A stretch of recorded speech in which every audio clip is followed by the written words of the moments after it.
Welcome back. Amul નિયામક મંડળની ચૂંટણીની મતગણતરી શરૂ થઈ ગઈ છે. વ્યક્તિગત બેઠક માટે યોજાયેલી ચૂંટણીનું પરિણામ જાહેર થયું છે. વિજય પટેલની વ્યક્તિગત બેઠક પર જીત થઈ છે. કુલ 7 લોકોએ કર્યું હતું મતદાન. વિજય પટેલને મળ્યા 4 મત. બોરસદ બેઠક માટે ચૂંટણી પરિણામ પણ જાહેર થયું છે.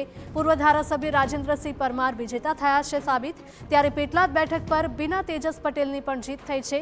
આણંદ બેઠક પર કાંતિ સોઢા પરમારની જીત થઈ છે. ખંભાત બેઠક પર રાજેન્દ્રસિંહ પરમાર વિજેતા બન્યા છે. વિભાગમાં ઊભો ત્યારે કુલ ટોટલ 7 જ વોટ હતા, કારણ કે વારસાઈમાં જે હોય એટલા જ લોકો રજીસ્ટ્રેશન થાય એમને વોટ આપવાનો અધિકાર હોય છે.